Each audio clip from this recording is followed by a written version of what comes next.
De quelle orientation sexuelle es-tu? Alors moi je suis hétéro et je suis une femme trans. Et tu es de quelle origine? Moi je suis d'origine italienne marocaine. Et comment ça se passe au Maroc et en Italie, la transidentité? Ben, moi je suis jamais allé au Maroc. Après je suis déjà allé en Italie, c'est un peu plus compliqué.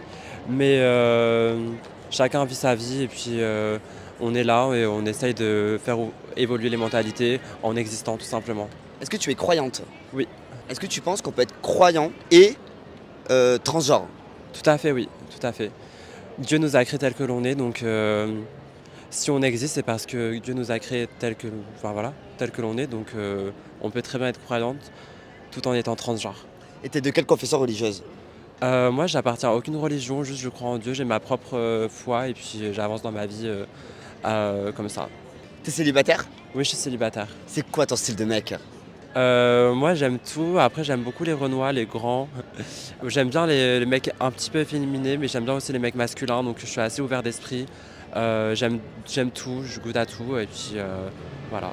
Est-ce que tu as déjà fait des opérations? Oui, j'ai déjà fait des opérations. Au niveau du visage, j'ai refait mon nez, j'ai refait mes pommettes, j'ai refait mes lèvres, j'ai refait mon menton, j'ai refait mes arcades sourcilières, j'ai refait ma ligne capillaire.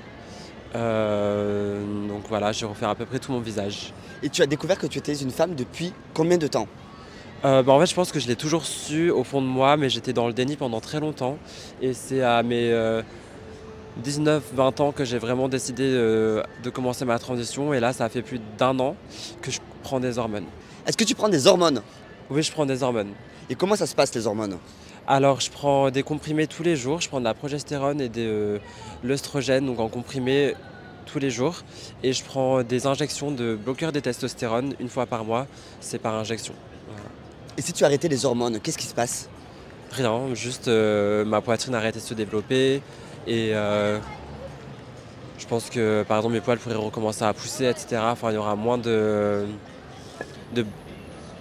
d'aspect féminin sur mon corps.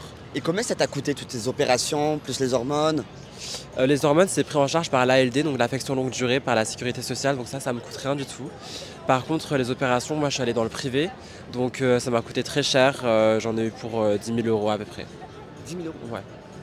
Est-ce que tu comptes continuer ta transition? Bien sûr, ouais, je compte continuer ma transition. Là, mes prochaines opérations, je pense que ça va être ma poitrine. Et puis après, on verra. Mais pour l'instant, ouais, je compte continuer ma transition. De toute façon, pour moi, une transition, c'est à vie. C'est-à-dire que ça s'arrêterait réellement jamais. Juste, on apprend à vivre avec, on apprend à gérer la dysphorie de genre.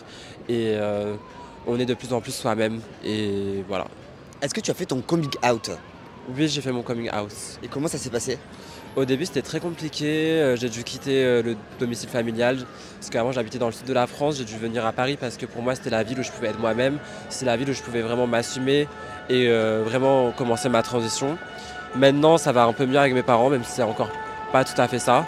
Mais ils commencent à accepter, ils commencent à comprendre et j'essaie de les éduquer comme je peux sur le sujet. Et qu'est-ce qu'ils t'ont dit tes parents quand tu l'as su? Que j'avais tué leur enfant, que j'avais, enfin voilà, des choses assez atroces. Mais maintenant, ça va un peu mieux. Ouais. Mais au début, c'était très compliqué pour eux. Ils ont dû faire le deuil de leur fils, entre guillemets, pour accepter genre, leur nouvel enfant, même si je suis toujours la même personne au fond. Dans ça. Tu peux couper.